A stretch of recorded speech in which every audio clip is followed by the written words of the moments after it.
اور دروازہ بند کر کے چل۔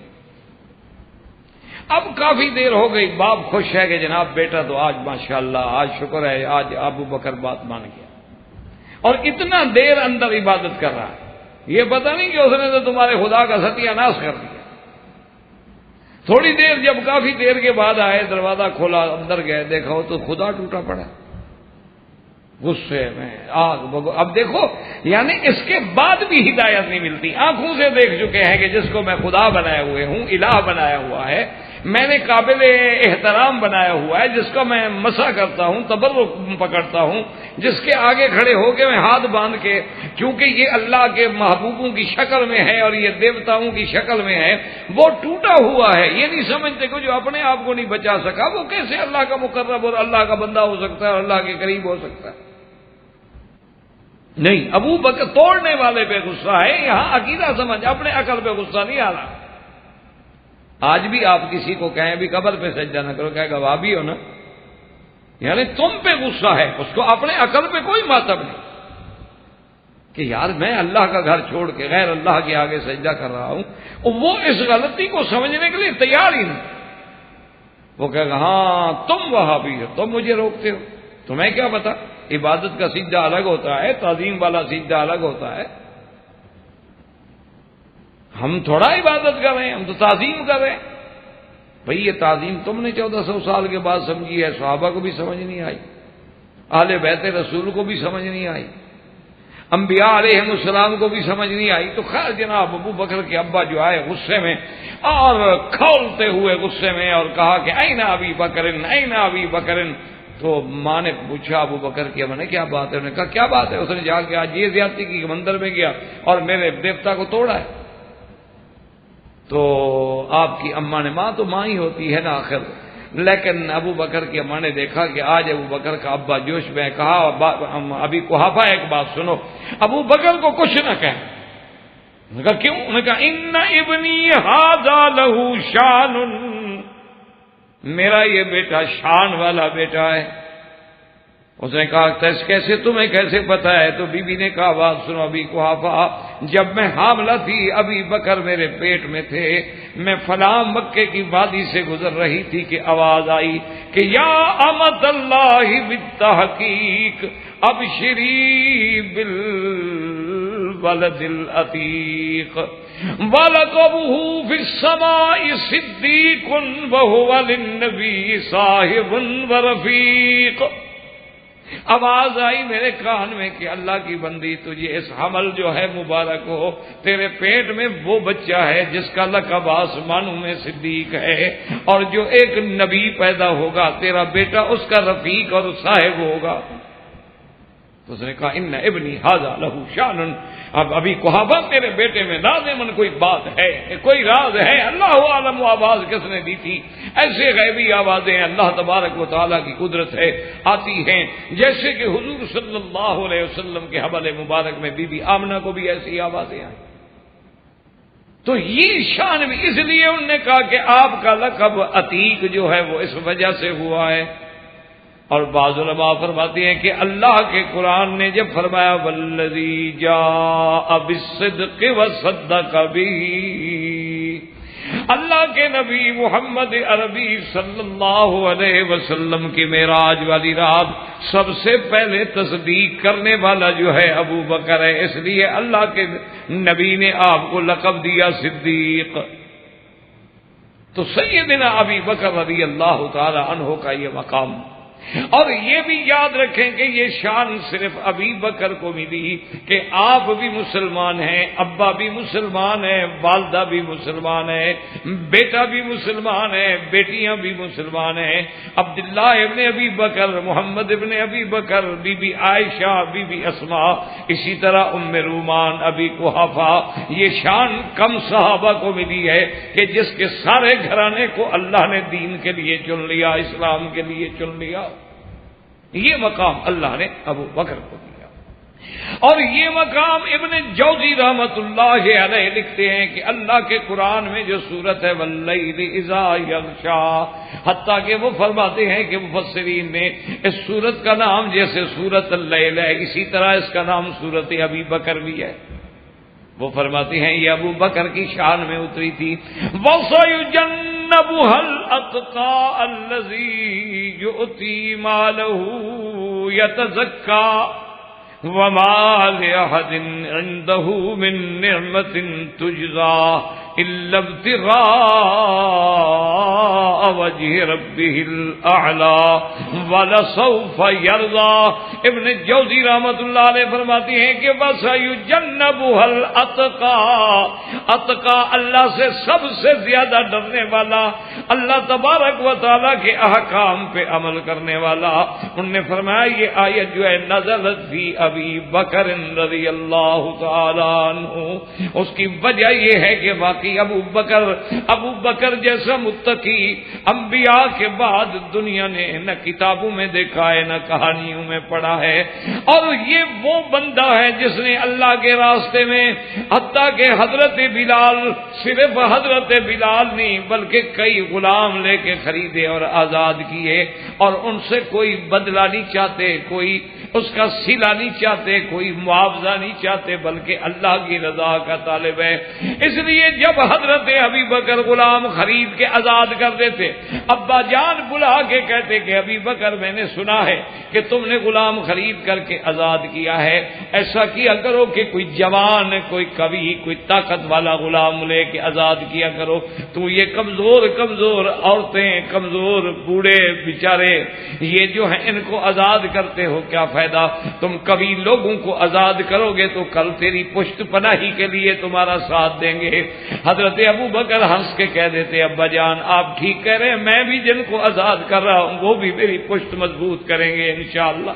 وہ تو اللہ کی طرف سے سمجھ رہے تھے نا. ابا تو دنیا کی بات کر رہے ہیں نا کہ دنیا میں تیری مدد کریں گے، وہ کہتے ہیں نہیں اصل مدد تو وہ ہے جو میری آخرت کی مدد ہے. یہ شان بھی ابو بکر کو ملی.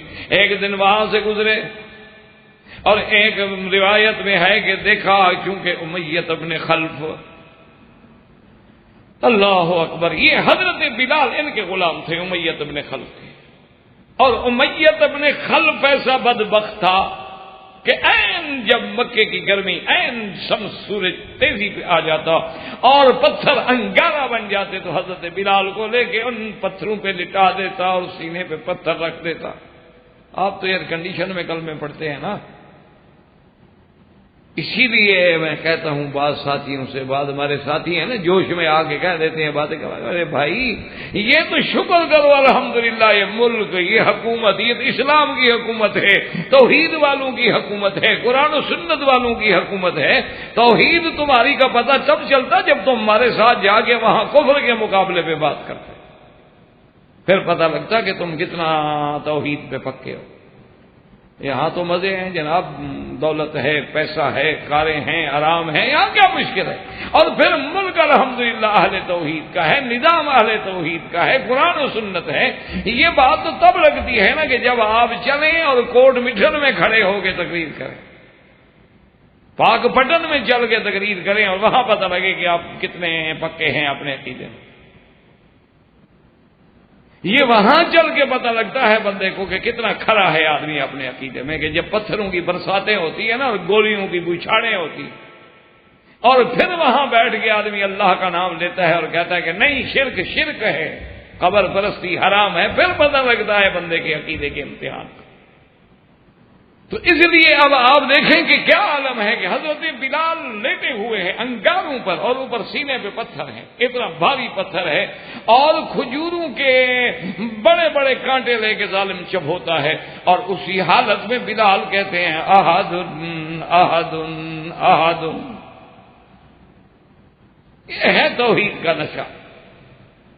اور دنیا کسی کے عشق میں آتی ہے تو کیا کیا کرتی ہے، جو اللہ کی محبت میں آ گئے ان کا کیا مقام ہے. اسی حال میں اب ہم کہہ رہے ہیں اور اسی میں بے ہوش ہو جاتے. ایک دفعہ کہتے ہیں حدیث میں ایک روایت مبارک میں آتا ہے کہ میرے محبوب گزرے تو بلال تڑپ رہا. آپ اندازہ کریں حضور پہ کیا گزری ہوگی. کہہ دینا تو آسان ہے کہ چند لوگ ہیں کلمہ پڑھنے والے اور ان کا یہ حال ہے. ارے بھائی اندازہ کریں نا، اللہ کا نبی ہے، کتنے لوگ اسلام لے آئے تھے اس وقت تک. اللہ کا پیغمبر ہو، افضل الرسل ہو، خاتم الانبیاء ہو، سید الاولین والآخرین ہو، چند آدمی کلمہ پڑھنے والے ہو اور ان کا یہ حال ہے، بی بی سمیہ کے ساتھ کیا ہو رہا ہے، حضرت خباب کے ساتھ کیا ہو رہا ہے، آل یاسر کے ساتھ کیا ہو رہا ہے، بلال کے ساتھ کیا ہو رہا ہے۔ حضور جب گزرے تو اسی عالم میں بلال تپتے ہوئے پتھروں پہ لیٹا ہے، سینے پہ صخرہ عظیمہ ہے، اور اسی وقت کہہ رہا ہے احد احد احد۔ حضور ساتھ گزرے، فرمایا احد ینجی کا، بلال فکر نہ کرو، وہی تیری حفاظت کرے گا، تجھے نجات دے گا۔ اور ایک روایت میں کہ حضور نے اشارہ کیا ابو بکر، اور ایک روایت میں کہ ابو بکر خود گزرے اور دیکھا، دونوں باتیں روایت جمع، حضور نے بھی فرمایا، ابو بکر نے بھی دیکھا، کوئی تعارض نہیں۔ آئے تو ابو بکر صدیق نے کہا کہ امیہ لم تعذب ھذا، اس کو کیوں عذاب دے، کچھ تو خدا کا خوف، انسان ہے، اگر تمہاری بات نہیں مانتا ہے تو یہ کون سا طریقہ عذاب دینے کا؟ اس نے کہا ابو بکر بات سنو، تم نے تو خراب کیا اسی کو، انت الذی افسدتہ، تم نے تو اس کو توحید کا مثالہ لگا کے خراب کیا ہے نا۔ تو اب ایسا کرو، کہنے لگا بڑی ہمدردی ہے نا تمہیں بلال سے، تو تم اس کو چھڑا لو۔ تو بلال حضرت ابو بکر نے کہا کہ ٹھیک ہے، میرے پاس ایک غلام ہے، بڑا قوی ہے، بہادر ہے، جوان ہے، اس سے عمر میں بھی چھوٹا ہے، اور پھر تیری طرح تیرے عقیدے کا بھی ہے، مشرک بھی ہے، اگر کہو تو میں دے دیتا ہوں، تم بلال کو چھوڑ دو۔ تو نے کہا ٹھیک ہے بالکل، یہ تو بالکل نکما، میری بات ہی نہیں مانتا، ہر وقت احد پہ لگا ہے۔ اللہ اکبر، ایمان سے کہیں اس وقت جب وہ احد کرتا ہوگا، کیا وہ لطف کیا ہوگا توحید کا۔ اب ہم اس کو کہیں جی پوری سورت نہیں پڑھتا تھا، ایک لفظ کیوں کہتا تھا؟ تو اللہ ہدایت دے ہمیں، اور کیا کہہ سکتے،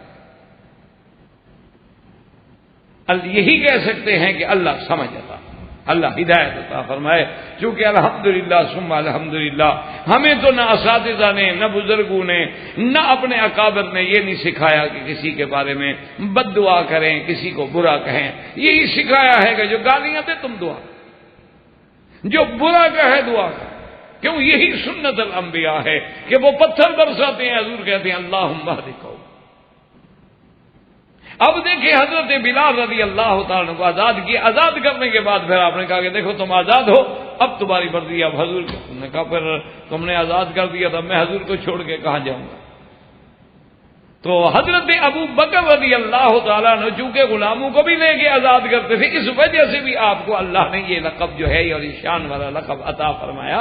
اور امام ابن جوزی نے کتنی بڑی دلیل پکڑی، اس نے کہا کہ اتقا قرآن میں افضل تفضیل کا صیغہ ہے کہ وَسَيُجَنَّبُهَا الْأَتْقَى الَّذِي يُؤْتِي مَالَهُ يَتَزَكَّى وَمَا لِأَحَدٍ عِندَهُ مِن نِعْمَةٍ تجزا۔ کافر کہتے تھے کہ شاید بلال کا کوئی احسان ہوگا، اللہ نے فرمایا ظالمو تم نہیں جانتے، میرا ابو بکر تو صرف میری رضا تلاش کر رہا ہے، اس نے بلال سے کیا لینا ہے، ام امیر سے کیا لینا ہے، اس نے فہریہ سے کیا لینا ہے، اس نے ان مستضعفین سے کیا لینا ہے، مال احد عنده من نعمت تجزا الا ابتغاء وجه ربه الاعلى ولسوف يرضى۔ اب دیکھیں ولسوف يرضى کیا معنی؟ بعض علماء مفسرین فرماتے ہیں کہ ان قریب اللہ اس کو راضی کر دیں گے، اور بعد میں فرمایا اللہ اتنا دیں گے اپنی نعمتیں کہ وہ راضی ہو جائے گا۔ اور دیکھیں خدا کی شان دیکھو کہ اب سورۃ اللیل، اس کے بعد کون سی سورت ہے؟ سورۃ الضحیٰ۔ واللیل کے بعد کون سی سورت ہے؟ والضحیٰ۔ اب سورۃ اللیل اگر سورت ابی بکر ہے تو والضحیٰ سورت محمد مصطفیٰ۔ والضحیٰ میں کس کا ذکر ہے؟ الم یجدک یتیما فآوی ووجدک ضالا فہدی ووجدک عائلا فأغنی فأما الیتیم فلا تقہر السائل فلا تنہر. ساری شان میرے مدنی مصطفیٰ کی ہے کہ والضحیٰ واللیل اذا سجا ما ودعک ربک وما قلی ولسوف یؤتیک ربک فترضی. بس یہاں اللہ نے نبی کے فرمایا, یہاں ابو بکر کے لیے فرمایا ولسوف یرضی. تو اس لیے علماء نے فرمایا کہ یہ مقام ابو بکر ہے رضی اللہ تعالیٰ عنہ. اور خدا کی شان دیکھو کہ دونوں صورتوں کو بھی اللہ نے ملا کے ذکر کیا کہ سورۃ اللیل اور سورۃ الضحیٰ. اس جیسے کہ ابو بکر اور حضرت محمد عربی صلی اللہ علیہ وسلم کے بعد کوئی درمیان میں فاصلہ نہیں ہے, بلا فصل ابو بکر ہے, اسی طرح اللہ نے قرآن کی صورتوں کو بھی جوڑ دیا. تو یہ تو اللہ کے فیصلے ہیں, یہ تو تقدیر کے فیصلے ہیں, کسی بندے کا فیصلہ تو نہیں. اور بعض علماء نے ایک عجیب نکتہ لکھا ہے کہ سورۃ واللیل میں ابتدا لیل سے ہے. اللہ نے پہلے رات کی قسم کھائی واللیل, پہلے کس کی قسم کھائی؟ رات. واللیل اذا یغشا والنہار اذا تجلی. اور سورۃ ضحیٰ میں اللہ نے پہلے دن کی والضحیٰ واللیل اذا سجا. تو بعض علماء نے نکتہ لکھا ہے, یہ نکتہ ہوتا ہے, یہ لطیفہ علمی ہوتا ہے. انہوں نے کہا حضور کی صورت میں تو پہلے دن کا ذکر ہے, لیکن ابو بکر کی صورت میں پہلے رات کا ذکر ہے. انہوں نے کہا وجہ یہ ہے کہ میرا مدنی تو پیدائش سے اللہ کی توحید پہ ہے, لیکن ابو بکر کا کچھ حصہ تو کفر پہ گزرا ہے, اس لیے پہلے اندھیرا ہے پھر روشنی آئی. پہلے اندھیرا ہے نا جی, اس کے بعد ایمان کی روشنی آئی ہے. کیوں؟ کفر شرک اندھیرا ہے, بدعات کفر شرک کیا ہے؟ ظلمات ہے. ایمان کیا ہے؟ نور ہے. ایمان روشنی. اللہ ولی الذین آمنوا یخرجہم من الظلمات الی النور والذین کفروا اولیاؤہم الطاغوت یخرجونہم من النور الی الظلمات. تو اللہ تبارک و تعالی نے یعنی یہ آیات مبارک جو ہیں, اور بالا سوفا یرضا قیامت میں تو جو ہوگا سو ہوگا.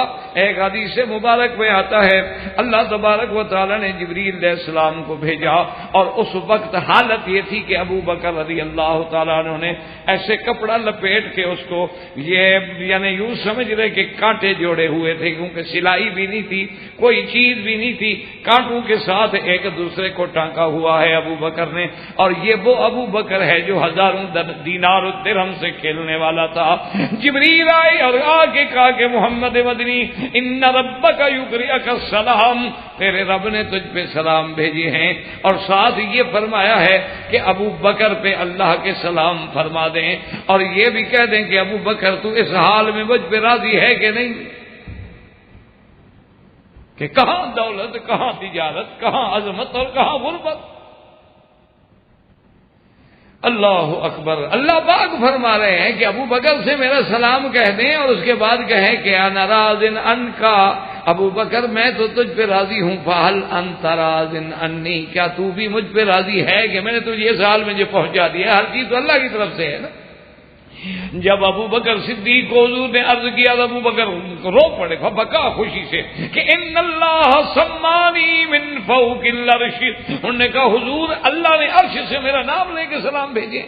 حضور نے فرمایا ہاں ان اللہ سما گیا ابا بکر, اللہ نے تیرا نام لے کے سلام بھیجے. کہا انا راض عن ربی, انا راض عن ربی. میرا مدنی میرا بھی عرض کر دیں اللہ کی دربار میں کہ ابو بکر تو تیرے ہر فیصلے پہ راضی ہے, سب کچھ لٹا کے بھی راضی ہے, ساری دنیا دے کر بھی راضی ہے. اس لیے کہ اللہ تبارک و تعالیٰ نے جو وعدہ کیا تھا دنیا میں بھی راضی اور آخرت میں بھی راضی. یعنی اس سے کوئی بڑا مقام ہے. ساری دنیا عبادت کر رہے ہو, حج پڑھ رہے ہو, نمازیں پڑھ رہے ہو, اللہ راضی ہو جائے, اور یہ وہ مقام ہے. اللہ فرماتا ہے میں تو راضی ہوں, تم بتاؤ تم بھی راضی ہو مجھ پر. یہ کہنے کی بات نہیں, اگر سوچیں تو اس میں کتنی بڑا مقام ہے سیدنا ابی بکر صدیق رضی اللہ تعالی عنہ. اور اسی طرح یاد رکھیں کہ یہ شرف بھی صرف سیدنا ابی بکر کو ملا ہے کہ سب سے پہلے اسلام لانے والا کون ہے؟ ابو بکر. اور جب نام آئے نا ابو بکر کہ رضی اللہ, ادب سیکھیں, صحابہ کا نام آئے رضی اللہ. اولیاء اللہ کا نام آئے، محدثین کا نام آئے، فقہا کا نام آئے رحمت اللہ علیہ، اللہ کے پیغمبر کا نام آئے علیہ الصلوۃ والسلام، میرے مدنی سرکار کا نام آئے تو اللہم صل علی سیدنا محمد وعلی آل سیدنا محمد وبارک وسلم، اور اگر پورا درود نہ پڑھ سکے تو کم از کم صلی اللہ علیہ وعلی آلہ واصحابہ وسلم۔ یہ اتفاق ہے جس میں کوئی اختلاف نہیں ہے کہ سب سے پہلے اسلام لانے والے چار ہیں۔ جوانوں میں ابو بکر ہیں، عورتوں میں سیدہ خدیجہ الکبریٰ ہیں، بچوں میں حضرت علی ہیں، اور غلاموں کے اندر زید ہیں۔ یہ سب سے پہلے اسلام لانے والے حضور صلی اللہ علیہ وسلم۔ اچھا لیکن بات سنیں کہ اگر بی بی خدیجہ اسلام لائے بڑی شان ہے، بڑا مقام ہے، آمنا وصدقنا رضی اللہ عنہا وارضاہا، لیکن آخر بیوی ہے نا، تو بیوی تو بات مانتی رہتی ہے شوہر کی۔ حضرت علی اسلام لے آئے بڑی بات ہے، لیکن تو بچے ہیں، بچے تو بڑوں کی بات مان لیتے ہیں، اور پھر حضرت علی کو تو خود پالا بھی میرے مدنی سرکار نے ہے، رباہ رسول اللہ صلی اللہ علیہ وسلم۔ حضرت علی کو ابی طالب سے مانگ لیا تھا حضور نے کہ میرے چاچے پہ بہت بوجھ ہے تو کچھ ہم ہلکا کریں، تو حضرت علی کی پرورش بھی حضور صلی اللہ علیہ وسلم نے کی۔ اچھا اگر زید اسلام لے تو غلام ہے، اصل کمال تو پھر ابو بکر کا ہے، نہ وہ رشتہ ہے، نہ غلام ہے، نہ ماتحت ہے، نہ اس کو کسی کی ضرورت ہے، پھر پورے عقل کو پہنچا ہوا بندہ ہے، لیکن سب سے پہلے کلمے پڑھنے والا اور اسلام لانے والا ابو بکر۔ تو یہ شان بھی اگر ملی ہے تو سیدنا ابی بکر رضی اللہ تعالی عنہ کو ملی ہے، اور کسی کو۔ اور اسی طرح دیکھیں کہ جیسے اسلام میں سب سے پہلے اسلام لانے والا، معراج میں سب سے پہلے تصدیق کرنے والا کون ہے؟ ابو بکر رضی اللہ تعالی عنہ وارضاہ، کہ جب حضور معراج سے واپس آئے اور حضور پاک نے بیان فرمایا تو ابی جہل وغیرہ سارے نعوذ باللہ بطور دشمنی، بطور استہزاء، کیونکہ آدمی کو چڑ ہو نا جی تو پھر اس کے لیے تو اس کی کوئی بات بھی اچھی نہیں ہوتی۔ جب کوئی آدمی کسی کو برا سمجھتا ہے، اللہ معاف کرے، تو وہ دوڑے ہوئے آئے ابو بکر رضی اللہ تعالیٰ عنہ کے پاس، کہنے لگے کہ ابو بکر سنا ہے ما قال صاحب کا، تمہارے دوست نے کیا کہا ہے؟ اب تو سنا ہے۔ انہوں نے کہا کیا ہو گیا؟ انہوں نے کہا کمال ہے، اب تو ہماری بات مان لو۔ وہ تو جناب عجیب عجیب بات کر رہے ہیں، وہ کہتے ہیں کہ رات میں گیا تھا مکہ شریف سے مسجد الحرام سے مسجد اقصی، پھر مسجد اقصی سے مجھے اللہ نے معراج کرائی آسمانوں پہ، پہلا آسمان، دوسرا، تیسرا، چوتھا، پانچواں، چھٹا، ساتواں، سدرۃ المنتہا، اور پھر واپس بھی آ گئے اور رات بھی نہیں گزری ہے۔ اب تو مان لو صرف مکے سے مسجد اقصی کا سفر بھی 1 مہینہ لگتا ہے تیز سواری پر، اور پھر بقول آسمانوں پہ جانے میں تو 500 سال لگتے ہیں زمین سے پہلے آسمان تک، 7 آسمانوں کے لیے بھی 3500 سال وقت چاہیے، اور حضور رات رات میں واپس آ گئے۔ اب تو مان لو، دیکھو کمال ہے ابو بکر کا، کتنی بڑی اونچی بات کی، حالانکہ خبر دینے والا دشمن ہے، خبر دینے والا دشمن ہے، تو ورنہ تو اصولی بات یہ تھی نا، وہ کہتے ابو بکر چھوڑو، پہلے میں حضور کے پاس جاؤں گا، حضور سے پوچھوں گا یار تمہاری بات کا کیا اعتبار ہے، تم تو دشمن ہو، تم تو میرے آقا کے سب سے بڑے بدبخت دشمن ہو، تمہاری بات کا کیا اعتبار ہے؟ میں سرکار کے پاس جاؤں گا، پوچھوں گا حضور کیا فرماتے ہیں، پہلے ان سے بات تو سنو۔ لیکن ابو بکر کمال ہے تیرا، اللہ کی شان ہے، کیا بڑی بات کی۔ کہتا ہے بات سنو ابو جہل، جو کہہ رہے ہو یہ میرے آقا نے حضور نے فرمایا ہے؟ انہوں نے کہا ہاں بالکل حضور نے فرمایا۔ اچھا دیکھو کمال یہ ہے کہ اس زمانے میں کافر بھی جھوٹ بولتے ہوئے شرماتے تھے، یعنی جھوٹ کافر بھی نہیں بولتا تھا کافر ہونے کے باوجود۔ آج تو بڑا آدمی وہی ہوتا ہے جو زیادہ بہتر طریقے سے جھوٹ بول سکتا ہو، جو جدید انداز میں جھوٹ بول، جو جتنا بڑا جھوٹ بول سکتا سمجھے اتنا بڑا آدمی۔ تو انہوں نے کہا میں نے سنا یار، ابھی میں سن گیا۔ انہوں نے کہا صدق رسول اللہ صلی اللہ علیہ وسلم، اگر میرے مدنی نے فرمایا ہے تو حضور نے سچ کہا۔ میں کہا کیا کرے؟ سچ کہا؟ نے کہا بالکل، اگر ہم جبریل کا آنا جانا مان سکتے ہیں تو نبی کا آنا جانا کیا مشکل ہے؟ یہ تو مشکل ان کے لیے ہے نا جن کا ایمان نہ ہو۔ تو جن کا ایمان ہے، جب ہم اس بات کے قائل ہیں کہ جبریل حضور پہ وحی لاتے ہیں، قرآن شریف لاتے ہیں، احکام لاتے ہیں، پھر واپس آسمانوں میں چلے جاتے ہیں، تو اگر جبریل آ جا سکتا ہے تو اللہ کے نبی کے لیے کیا مشکل ہے؟ تو اول تصدیق کرنے والے کون ہیں؟ وہ بھی ابو بکر ہیں رضی اللہ تعالی عنہ وارضاہ۔ اور اسی لیے یاد رکھ لیں کہ اہل سنت والجماعت کا یہ عقیدہ ہے کہ اول خلیفہ جو ہے وہ بھی ابی بکر۔ ویسے تو خلفائے راشدین رضوان اللہ علیہم اجمعین، لیکن جو صحیح معنی میں جسے کہتے ہیں نا خلافہ بلا فصل، کہ حضور اور ابو بکر کے درمیان میں کوئی فاصلہ نہیں، نبی کے بعد جو خلیفہ اول ہے وہ ابی بکر ہے، وہ کہتے اسی لیے یاد رکھیں کہ کتنی بڑی بات کی تھی حضرت عمر رضی اللہ تعالیٰ عنہ نے، کیونکہ حضرت عمر بھی تو محدث ہیں اور ابکری زمان ہیں۔ جب حضرت عمر رضی اللہ تعالی عنہ کا دور خلافت آیا تو لوگوں نے لکھا کہ خلیفۃ رسول اللہ سیدنا عمر۔ آپ اس پہ اندازہ کریں کتنی بڑی بات کی ہے عمر رضی اللہ عنہ۔ حضرت عمر نے فرمایا کہ مت لکھو مجھے خلیفۃ رسول اللہ، مجھے خلیفۃ رسول اللہ مت لکھو۔ انہوں نے کہا کیوں؟ انہوں نے کہا بات سنو، خلیفۃ رسول اللہ جو ہیں وہ صرف ابو بکر ہے، آنا خلیفۃ رسول اللہ، حضور کے بعد آنے والا ابو بکر ہے، میں تو ابو بکر کے بعد آیا ہوں، لہذا میں تو ابو بکر کا خلیفہ ہوں۔ خلیفہ وہ ہوتا ہے جو بعد میں آئے، تو حضور کے بعد آنے والا اور حضور کی مسند پہ بیٹھنے والا، حضور کے ممبر پہ بیٹھنے والا، حضور کی حکم پہ بیٹھنے والا، گدی پہ بیٹھنے والا ابو بکر ہے، وہ ہے خلیفۃ رسول اللہ۔ میں ہوں خلیفۃ رسول اللہ، پھر میرے بعد جو آئے گا اس کو لکھو گے خلیفۃ رسول اللہ، اس لیے یہ لفظ رہ نہیں ابو بکر کے لیے، تو ہمیں صرف امیر المومنین لکھو بس، کہ اصل خلافت کا حقدار جو ہے وہ تو ابو بکر جو رسول کے منبر پہ بیٹھا ہے۔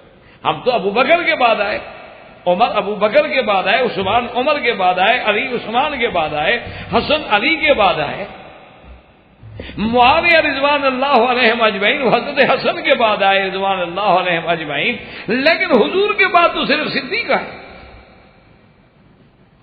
اور اسی لیے بعض علماء نے یہ لکھا ہے، یاد رکھو، وہ یہ کہتے ہیں کہ خلیفہ ہوتا ہی وہ ہے، اس بات کو بھی تھوڑا سا ذہن میں انشاءاللہ رکھ لیں، کہ وہ جس کا خلیفہ بننے والا ہے نا اس کے ہونے میں آ جائے۔ کیا مانا؟ جیسے اللہ فرماتے ہیں جعلنا اللیل والنہار خلفۃ، جعلنا اللیل والنہار خلفۃ لمن اراد ان یذکر او اراد شکورا۔ اللہ فرماتے ہیں ہم نے رات کو دن کا خلیفہ بنا دیا ہے، دن کو رات کا خلیفہ بنا دیا ہے۔ کیا مانا؟ رات گئی تو پیچھے دن آ گیا، دن گیا تو پیچھے رات آ گئی، یہ ایک دوسرے کے گویا خلیفے ہیں۔ اچھا اب یہ دیکھ لو کہ رات اور دن ایک دوسرے کے قرآن کے اعتبار سے خلیفہ ہیں، تو جب خلیفہ ہیں تو اب دیکھیں کہ آپ جب رمضان کا چاند دیکھتے ہیں تو اسی رات تراویح پڑھنی شروع کر دیتے ہیں، حالانکہ روزہ تو آپ نے رکھا نہیں، رمضان تو بھی شروع ہی نہیں ہوا۔ بھئی رمضان تو صبح سے شروع ہوگا نا، پہلا روزہ جو ہے وہ آپ صبح رکھیں، لیکن رات کو آپ نے تراویح شروع کر دی۔ کیا مانا کہ جب وہ رات آ گئی، یہ گویا رمضان کی رات ہے، رات آئی تو اس نے اپنا اثر دکھانا شروع کر دیا۔ اچھا اس کے بعد دوسری اس کی مثال سمجھ لیں کہ آپ جب رمضان کا روزہ رکھتے ہیں تو کلوا واشربوا حتی یتبین لکم الخیط الابیض من الخیط الاسود من الفجر، تو آپ روزہ رکھتے کھائیں پیئیں، کب تک؟ جب صبح صادق طلوع ہو جائے۔ جب صبح صادق طلوع ہو گئی تو آپ نے کھانا پینا بند کر دیا، لیکن ابھی دن تو نہیں ہوا، تو روزہ دن کا ہوتا ہے رات کا ہوتا ہے؟ روزہ ہمیشہ دن میں ہوتا ہے، رات میں تو روزہ نہیں ہوتا۔ تو دن تو شروع ہوگا طلوع شمس سے جب سورج نکلے گا، اور ختم ہوگا غروب شمس سے جب سورج ڈوبے گا. لیکن کھانا پینا ہم نے تو 1 گھنٹہ 40 منٹ پہلے بند کر دیا، ابھی تو 1 گھنٹہ 40 منٹ رہتا ہے سورج نکلنے میں. یعنی آپ دیکھیں آج کل صبح صادق کی اذان جو ہے آپ دیکھ لیں کب ہوتی ہے، تقریباً 4:08 فجر کی اذان. اسی وقت آپ کھانا بند کرتے ہیں نا. اشراق کب ہوگا؟ 5 بج کے تقریباً 40 منٹ پہ یا 38 منٹ پہ.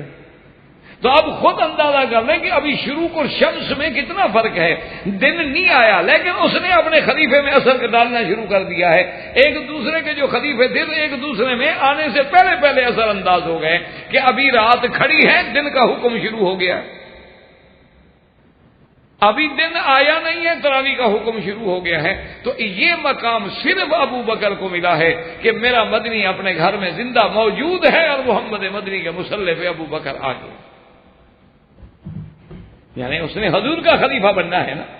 تو حضور کی خلافت کا وہ مقام جو ہے صرف ابو بکر کو مل رہا ہے کہ حضور موجود ہیں. فرمایا مرو ابا بکر فلیصلی بالناس، کہ ابو بکر کو حکم دو کہ نماز پڑھائے.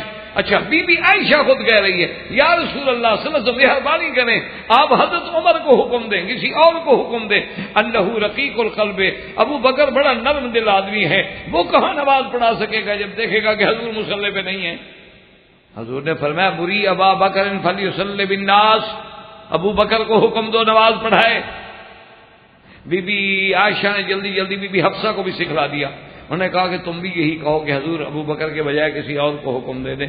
تو بی بی جب حضور کا تھوڑا سا افاقہ ہوا بیماری میں تو بی بی حفصہ نے بھی وہی بات کری کہ رسول اللہ ابو بکر نرم دل آدمی ہے، نماز پڑھانی مشکل ہو جائے گی، آپ مہربانی کر کے کسی اور کو. حضور نے فرمایا اچھا ہم تنہ کا سوا ہے بات یوسف، تم وہی بات کرے جیسے یوسف کے زمانے میں عورتوں نے کی تھی. مرو ابا بکر فلیصلی بالناس، ابو بکر کو حکم دو کہ نماز پڑھائے. اللہ اکبر. تو اب جناب حضرت ابو بکر مصلی پہ کھڑے ہو گئے. اب یہ اور حدیث مبارک کا مقام ہے کہ بی بی عائشہ نے ایسے کیوں کیا، تو اس کا تو ابا مصلی پہ آ رہا تھا. اور پھر حضور کا یہ فرمانا کہ تم تو ایسے ہو جیسے حضرت یوسف علیہ السلام کے زمانے میں ان عورتوں نے کیا تھا. تو مختصراً یہ سمجھ لیتا کہ دل میں کھٹکا نہ رہے کہ بی بی عائشہ دراصل یہ نہیں چاہتی تھی کہ حضور کی بیماری کے وقت ہے اور حضور کا وفات قریب ہے اور حضور کے مصلی پہ ابو بکر کھڑا ہو، کل کو لوگ تانا دیں گے دیکھو یار تو انتظار میں ہیں. جیسے ہوتا ہے نا کہ بھئی انتظار کر رہے تھے بابا حضور جائیں تاکہ ہم مصلی پہ بیٹھیں. تو بی بی عائشہ چاہتی تھی کہ میرے ابے پر بلا وجہ کوئی دشمن جو ہے یہ تانا نہ لگا سکے اور یہ نہ سوچ سکے کہ شاید ابو بکر اسی انتظار میں تھے، اور کوئی دشمن یہ نہ کہہ سکے بھی یہ تشام ہونا ہے کہ یار نبی کے ہوتے ہوئے بھی مصلی پہ آگے کھڑے ہو گئے. تو اس لیے وہ ابا کو بچانا چاہتی تھی اس بات سے. اور حضور نے جو فرمایا تنہ کا سوائے بات یوسف، وہ یہ تھا کہ وہ عورتیں مصر والی بظاہر تو یہ کہہ رہی تھی نا کہ دیکھو جی ایک وہ زلیخا نے کیا، امراۃ العزیز نے کیا کیا، امراۃ العزیز نے کیا کیا، ایک غلام کے حسن میں آ گئی، جمال میں آ گئی، اس کے عشق میں مبتلا ہو گئی. اندر سے تو خود ان کا اپنا حال یہ تھا، ظاہر کچھ کر رہی ہیں اندر کچھ ہے. تو اس لیے آپ نے فرمایا اچھا اندر تو تمہارا باپ ہے اور تم تو کیا کہہ رہے ہو، مجھے ظاہر میں کیوں روک رہے ہو؟ میرا جو حکم ہے وہ تو اللہ کے منشے سے حکم ہوتا ہے نبی کا. اب مصلی پہ حضور صلی اللہ علیہ وسلم گئے اور خدا کی شان دیکھو، یہ نماز ایسی شان والی تھی کہ جب حضرت ابو بکر رضی اللہ تعالیٰ نے مصلی پہ کھڑے ہو گئے تو کچھ دیر گزر گئی اور حضور صلی اللہ علیہ وسلم کی طبیعت مبارک بحال ہو گئی. تو آپ نے فرمایا کہ نماز، انہوں نے کہا جی نماز تو کھڑی ہو گئی. تو حضور نے حضرت علی اور حضرت فضل کے کندھے پہ ہاتھ رکھا اور فرمایا کہ مجھے اسی حالت میں مسجد ہے. بی بی عائشہ فرماتی ہے میں دیکھ رہی تھی کہ حضور کے پاؤں مبارک لکیر کھینچ رہے تھے، یعنی طاقت نہیں تھی پاؤں زمین پہ رکھنے کی، لیکن اس کے باوجود بھی جماعت میں نماز کے لیے حضور تشریف لے جا.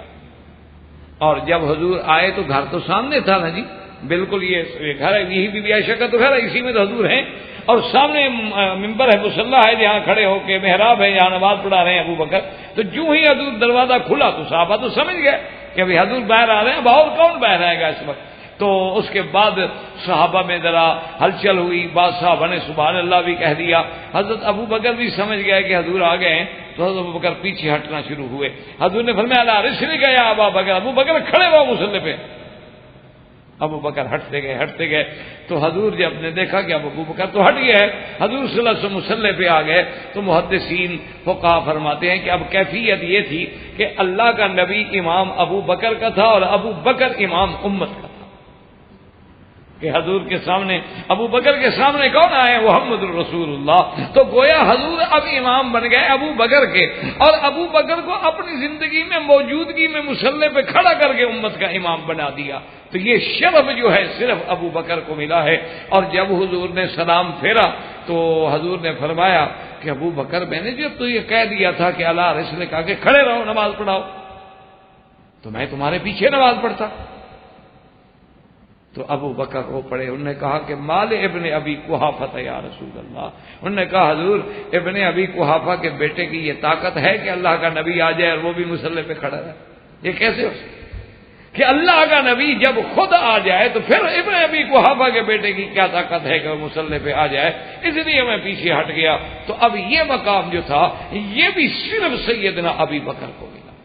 اور اسی لیے ابن جوزی نے کتنی بڑی دلیل پکڑی. اس نے کہا قرآن کہتا ہے وَسَيُجَنَّبُهَا الْأَتْقَى، اتقا صفت آئی ہے یہاں ابو بکر کی. اور دوسری جگہ قرآن کیا کہتا ہے؟ ان اکرمکم عند اللہ اتقاکم، اللہ کے نزدیک سب سے بڑی حرمت والا عزت والا وہ ہوتا ہے جو سب سے زیادہ اللہ کے آگے ڈرنے والا ہے. اور اتقا جو ہے وہ اللہ کے ہاں سب سے اکرم ہے، اور یہاں صفت اتقا جو ہے صفت ابو بکر ہے.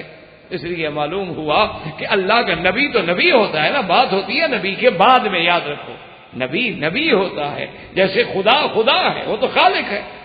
بات ہے مخلوق میں، پھر مخلوق میں جو انبیاء ہیں، انبیاء تو انبیاء ہیں، ان کا مقابلہ کون کرے؟ انبیاء کے بعد خلق میں سب سے افضل جو ہیں پھر وہ ابو بکر رضی اللہ تعالی عنہ ہیں.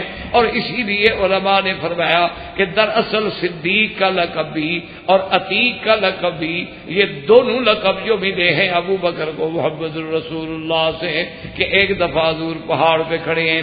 بعض کہتے ہیں پہاڑ صبیر ہے، اور اس کا قصہ بھی سچ ہے، اور قصہ احد بھی سچ ہے. پہاڑ ہلا، حضور نے پاؤں مارا اور فرمایا اسبت.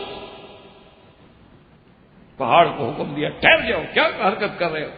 ما علیک الا نبی وصدیق وشہیدان، تیرے اوپر کوئی نہیں مگر اللہ کا نبی ہے یا صدیق ہے یا دو شہید ہیں. تو وہاں بھی اللہ کے نبی نے اپنی زبان مبارک سے ابو بکر کو صدیق کا لقب دیا. اور اسی لیے قرآن میں جو آیت آتی ہے والذی جاء بالصدق وصدق به، مفسرین نے لکھا اس سے مراد بھی ابو بکر ہیں. سچ لے کے آنے والے کون ہیں؟ محمد الرسول اللہ، کہ کلمہ توحید سے بڑا صدق کیا ہے.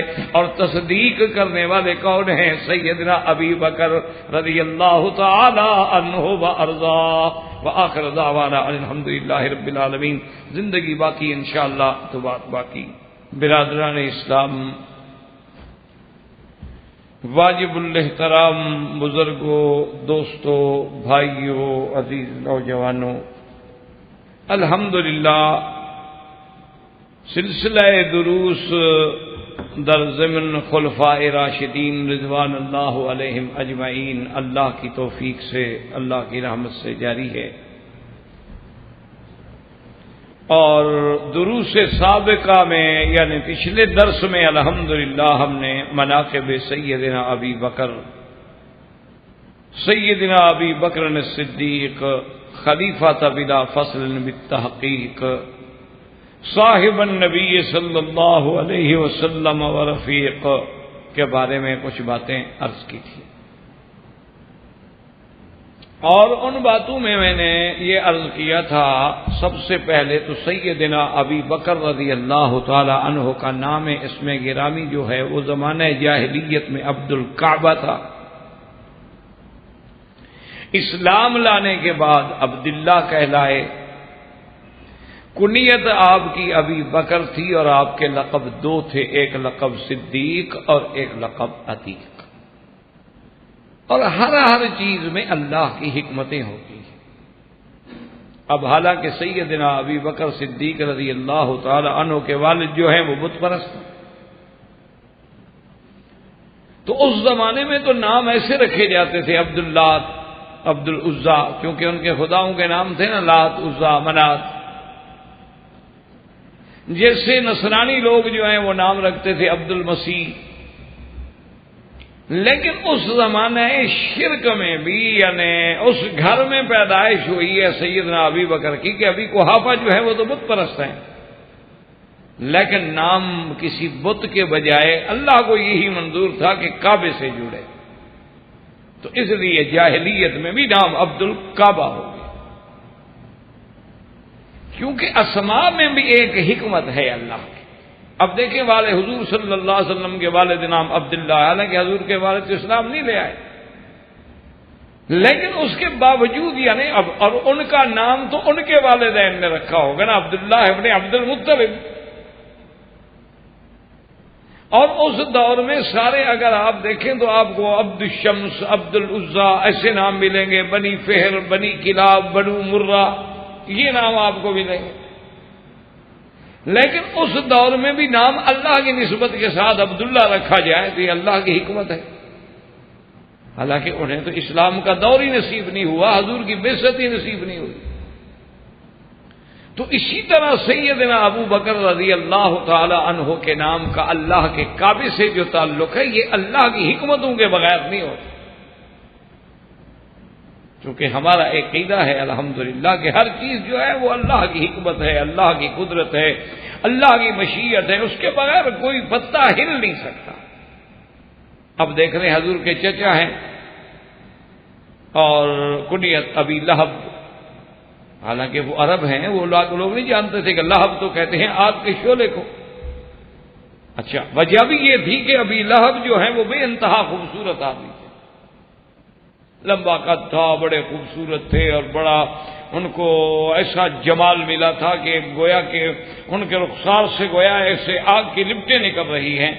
تو اس وجہ سے، لیکن دیکھیں اگر بات یہ ہو تو محبت کی بات بھی ہو تو ان کو ابو النور کہہ دیتے، ابو الضیاء کہہ دیتے، ابو الشمس کہہ دیتے، یعنی کنیت رکھنے والے ان کی کنیت کو اگر روشنی سے ہی جوڑنا ہے تو اب جمال سے جوڑتے، سورج سے جوڑتے، چاند سے جوڑتے، روشنی سے جوڑتے، ضیاء سے جوڑتے، لیکن جوڑا ہے تو کس سے؟ آگ سے، ابی لہب۔ اور نتیجہ بھی کیا نکلا کہ نسب وہی رہا، جو ماں باپ نے نام رکھا تھا وہی گلے میں پڑ گیا، ہمیشہ کے لیے ابی لہب ہو گیا، دنیا میں بھی اور آخرت میں۔ تو اس لیے سیدنا ابی بکر رضی اللہ تعالی عنہ کے نام میں بھی اللہ کو کوئی حکمت تو منظور ہے کہ زمانہ جاہلیت ہے اور ایک بت پرست کے گھر میں پیدا ہو رہے ہیں، لیکن نام عبد الکعبہ ہے۔ اور باقی وجوہات جہاں میں نے عرض کیے تھے، سب سے بڑی وجہ وہ ہوتی ہے، ایک بات ہمیشہ یاد رکھیں کہ مثلا قرآن پاک کی تفسیر ہے یا کسی مسئلے میں کوئی فیصلہ ہے، اگر اللہ کے نبی کی بات آ جائے تو بس بات ختم ہوگی، اس کے بعد تو پھر دوسری بات ڈھونڈنے کی ضرورت ہی نہیں ہوتی۔ کہ جب اللہ کا قرآن آ جائے یا قرآن کی تفسیر میں فرمان رسول عربی آ جائے صلی اللہ علیہ وسلم، یا کسی صحابی کے بارے میں حضور کا فرمان آ جائے، بس بات ختم ہو گئی، اس کے بعد تو پھر دوسری باتیں علماء یعنی استفادہ اور فائدہ کے لیے تو نقل کر دیتے ہیں کہ یہ قول بھی ہے، یہ قول بھی ہے، یہ قول بھی ہے، یہ قول بھی ہے، یہ تفصیلی اقوال ہوتے ہیں تاکہ علم میں اضافہ ہو، معلومات میں اضافہ ہو، لیکن بات وہی ہوگی جو حضور نے فرمائی ہو، اگر وہ مل جائے تو سبحان اللہ۔ تو اس لیے حضور صلی اللہ علیہ وسلم کی ایک روایت مبارک میں بھی آتا ہے جو بی بی عائشہ صدیقہ رضی اللہ تعالی عنہا سے روایت ہے۔ سیدہ عائشہ صدیقہ رضی اللہ تعالی عنہا فرماتی ہیں کہ ایک دن حضور صلی اللہ علیہ وسلم تشریف فرماتے، دخل ابو بکر، حضرت ابو بکر داخل ہوئے گھر میں، حضور کی خدمت میں آئے تو آپ نے فرمایا انت عتیق اللہ من النار، اللہ نے تمہیں جہنم سے آزاد کر۔ تو بی بی عائشہ بھی ساتھ یہ فرماتی ہے کہ حضور نے جب یہ فرمایا بس سمی یومئذ العتیق، اسی دن کے بعد حضرت کا لقب بھی عتیق ہو گیا کہ حضور نے جو کہہ دیا، اس سے بڑی بات کیا ہو سکتی۔ اور اسی طرح ایک دوسری روایت مبارک میں بھی یہ آتا ہے کہ حضور صلی اللہ علیہ وسلم نے یہ فرمایا کہ من ارادہ ان ینظرا، جس شخص کا یہ ارادہ ہو کہ میں ایسا بندہ دیکھوں جس کو جہنم سے آزادی کا پروانہ مل گیا ہے، تو ابو بکر کو دیکھ لے، عتیق ہے من النار۔ تو اس وجہ سے بھی حضور صلی اللہ علیہ وسلم کے اس فرمان سے بھی آپ کا لقب جو ہے عتیق کا لقب ہو گیا۔ جیسے آپ کا لقب صدیق تھا، اسی طرح آپ کا لقب جو ہے عتیق بھی ہو۔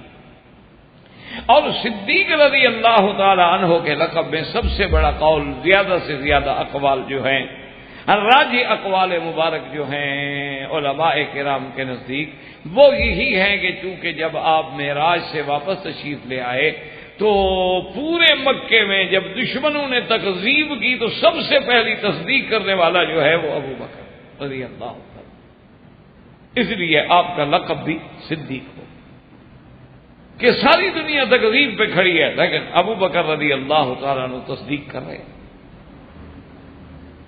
اور اسی طرح سب سے پہلے رجال میں، سب سے پہلے یعنی مردوں میں جن کے پاس عقل ہے، فہم ہے، ہوش، حواس، سمجھ سب کچھ ہے، سب سے پہلے تصدیق کرنے والے نبوت رسالت کی کون ہے؟ حضرت صدیق رضی اللہ تعالی عنہ۔ اسی طرح محمد باقر کا قول ہے رحمت اللہ علیہ، اور اگر یعنی روافض اور اثنا عشری اور شیعہ حضرات بھی غور کریں، ان کے نزدیک تو باقر جو ہیں وہ امام ہیں، ائمہ میں سے ہیں، اور ائمہ بھی ان کے نزدیک، ان کے عقیدے میں تو ائمہ معصوم ہوتے ہیں، یعنی ائمہ جو ہیں وہ گناہوں سے پاک ہوتے ہیں جیسے نبی گناہوں سے پاک ہوتا ہے۔ اور ان کے عقیدے میں تو یہ بھی ہے کہ ائمہ جو ہیں وہ عالم الغیب ہوتے ہیں، ما کان و ما یکون، سب کا علم ان کو ہوتا ہے۔ تو اگر وہ بھی غور کر لیں تو ایک دن حضرت باقر بیٹھے تھے رحمت اللہ علیہ رحمت واسعۃ، اللہ کی کروڑوں رحمتیں ہوں آپ پر۔ تو ایک آدمی نے آ کے مسئلہ پوچھا،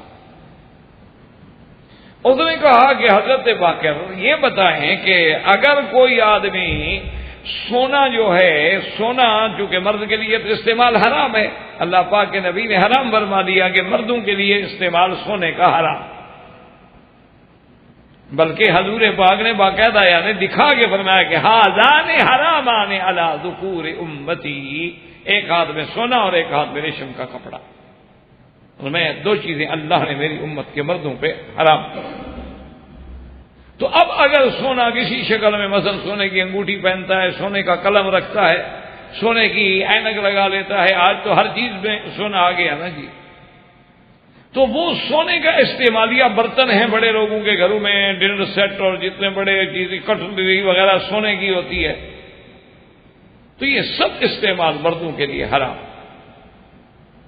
صرف اگر اجازت ہے سونے کے استعمال کی مرد کو تو بحیثیت ضرورت کے کہ بیماری ہے، مجبوری ہے، دانت لگانا ہے تو سونے کا جائز ہے، دانت پہ خول چڑھوا لیا سونے کا وہ بھی جائز ہے، پورا دانت ہی سونے کا لگا دیا جائے وہ بھی جائز ہے، کیونکہ محدثین نے، فقہاء کرام نے رحمہم اللہ تعالی علیہم اجمعین نے ایک حدیث مبارک سے مسئلہ استنباط کیا ہے، اور یہی کام ہوتا ہے فقہاء کا کہ وہ قرآن و سنت کے اس سمندر میں، اس بحر ذخار میں ڈوب ڈوب کے موتی نکالتے ہیں، یہ ان کا کام۔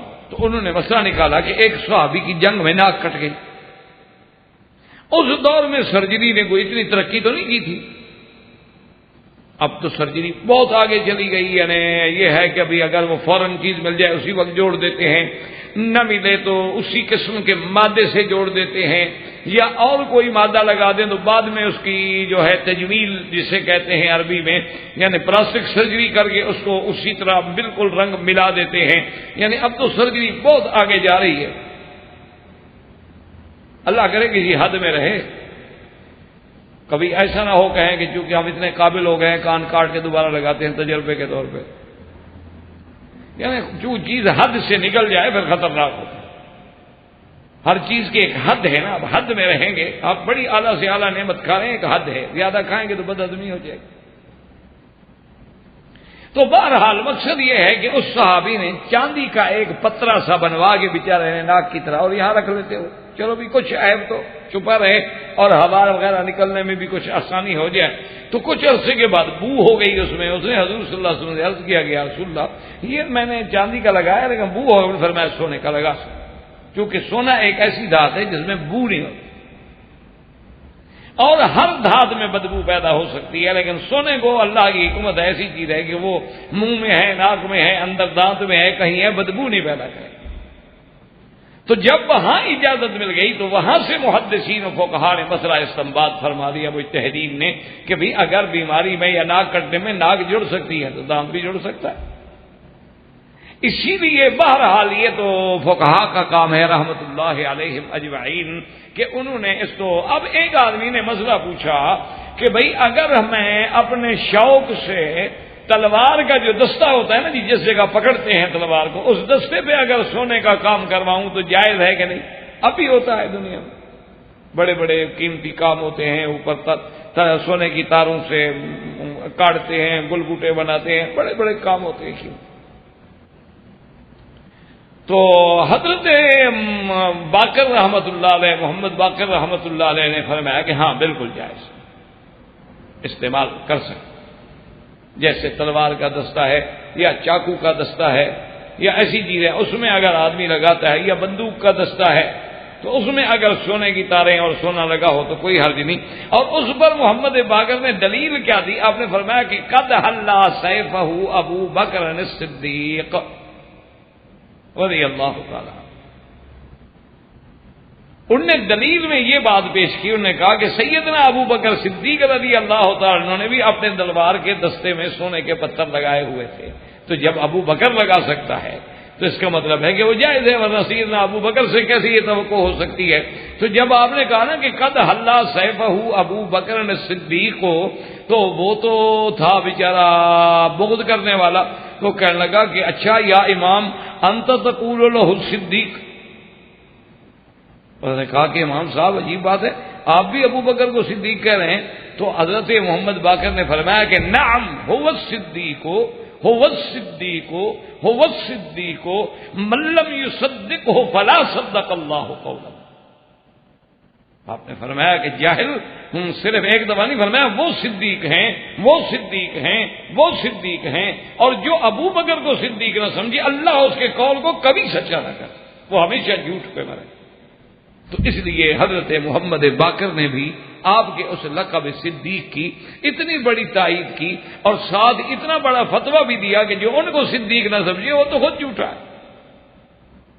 یہ تو کوئی دنیا میں کذاب ہو سکتا ہے جو سیدنا صدیق کو صدیق نہ سمجھے، ورنہ جو سچا ہوگا تو وہ صدیق کے صدقہ کا تو سب سے پہلے اقرار کرے۔ تو اس لیے سیدنا ابی بکر رضی اللہ تعالی عنہ کو اللہ نے یہ نرالے لقب عطا فرمائے کہ صدیق کا لقب بھی ملا اور عتیق کا لقب بھی ملا، اور اسی طرح بعض روایات میں جیسے سابقہ درس میں نے عرض کیا تھا کہ آسمان میں بھی آپ کا لقب صدیق، یعنی اندازہ کریں وفی السماء صدیق۔ تو یہ مقام جو ہے صرف سیدنا ابی بکر رضی اللہ تعالی عنہ کو ملا، اور اسی طرح مناقب ابی بکر رضی اللہ تعالی عنہ میں سیدنا ابی بکر صدیق رضی اللہ تعالی عنہ کے مناقب میں اندازہ فرمائیں کہ حضور صلی اللہ علیہ وسلم کی ایک بات ہے، لیکن اس کو اگر آپ سمجھیں تو پھر اندازہ ہوگا انشاءاللہ آپ کو، کیونکہ بات کو ذرا فکر سے غور سے حضور کے فرمان کو سمجھنا چاہیے۔ ایک حدیث میں آتا ہے کہ حضور نے فرمایا کہ عائشہ، مجھ پر دنیا میں کسی نے جو احسان کیا ہے نا، میں نے اس کا بدلہ اتار،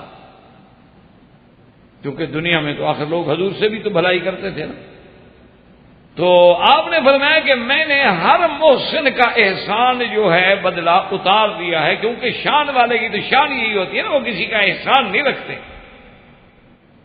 فوراً هل جزاء الاحسان الا الاحسان، اسی لیے حضور نے فرمایا کہ جو بندہ تمہیں ہدیہ دے تہادو تہابو، تم بھی پھر ہدیہ، تاکہ محبت پیدا ہو۔ اور حضور نے فرمایا کہ اگر تم اس کی مکافات نہیں کر سکتے، غریب ہو، اس نے تو دے دیا، تمہاری طاقت نہیں، تو فرمایا اس کے لیے اتنی دعا کرو کہ وہ ہدیے پہ بجائے زیادہ راضی ہو جائے، اور کچھ نہ کہہ سکو تو کہو جزاک اللہ خیرا، کہ میں تو بدلہ نہیں دے سکتا، اس کی جزا تجھے تیرا اللہ تبارک و تعالی بہتر عطا فرمائے۔ اور فرمایا یہ تو پھر سب سے بڑا بدلہ ہے، تم کیا دو گے؟ جب اللہ دینے پہ آئیں گے تو اپنی شان کے مطابق دیں گے۔ اب حضور کی بات پہ غور کریں، فرمایا کہ سب کا بدلہ میں نے اتار دیا ہے، صرف ایک ہے شخص ابی بکر جس کے بدلہ میں نہیں اتار سکا۔ یعنی اتنے احسان ہیں کہ جن کے احسانات کا بدلہ میں نہیں اتار سکا، قیامت میں اللہ سے کہوں گا کہ میری طرف سے بدلہ اتار دیں۔ اب اندازہ فرمائیں سیدنا صدیق رضی اللہ تعالی عنہ کے مقام کا کہ قیامت والے دن، فرمایا کہ قیامت والے دن جو ہے میں اللہ سے عرض کروں، اور جب نبی اللہ سے کہیں گے اور بدلہ اللہ دیں گے تو کیا خیال ہے وہ کیسا بدلہ ہوگا؟ اسی سے شان ابو بکر کا اندازہ لگا لیں۔ اسی طرح ایک صحیح حدیث مبارک میں ہے، حضور نے فرمایا کہ اللہ نے قیامت میں جنت کے بڑے دروازے، 8 دروازے ہیں، اور یہ تو بڑے مین گیٹ ہیں نا، اندر تو پھر اللہ عالم کتنی ہوں گے، لا یعلمھا الا اللہ۔ یہ ہمیشہ یاد رکھیں، یہ مراد ہوتا ہے کہ جیسے آپ ایک محل میں داخل ہوں تو ایک مین داخلی دروازہ، اندر تو پھر سینکڑوں ہزاروں دروازے ہوتے ہیں نا۔ تو آپ نے فرمایا کہ پھر ایسے دروازے ہوں گے کہ بعض دروازے ایسے ہوں گے جن سے روزے والے گزریں گے، بعض میں صرف نماز والے گزریں گے، بعض میں حج والے گزریں گے، اور پھر وہ دروازے آواز دیں گے کہ ادھر آؤ تم روز ادھر سے گزرو۔ اب روزے والوں سے کیا مراد ہے؟ ورنہ رمضان کا روزہ تو سب پہ فرض ہے، سب مسلمان رکھیں گے۔ معنی یہ ہوتا ہے، مفہوم حدیث یہ ہے، یعنی وہ روزے والی عبادت بنسبت دوسروں کے لیے ادا کرتا ہے۔ کیا مانا؟ اس نے نفلی روزے بھی ادا رکھے، فرض تو سب پر ہے، وہ تو سب نے رکھنا ہے، ہر مسلمان جو کلمہ پڑھے گا روزہ رکھے گا۔ لیکن یہ ہے کہ ماشاءاللہ کہ وہ نفلی روزے جیسے یوم الاثنین اور یوم الخمیس کا روزہ ہے، جیسے لیالی البیض کے روزے ہیں، جیسے ستن من شوال کے روزے ہیں، جیسے 9 اور 10 محرم کا روزہ ہے، یا 10 اور 11 محرم کا روزہ ہے، جیسے یوم عرفہ کا روزہ ہے، یا بعض لوگ جن کو اللہ نے زیادہ توفیق دی ہے وہ صائم الدہر ہوتے ہیں، صیام داؤد پہ عمل کرتے ہیں، یصوم یومن و یفطر یومن۔ یہ تو اللہ نے جس بندے کو جس کام کے لیے تیار کیا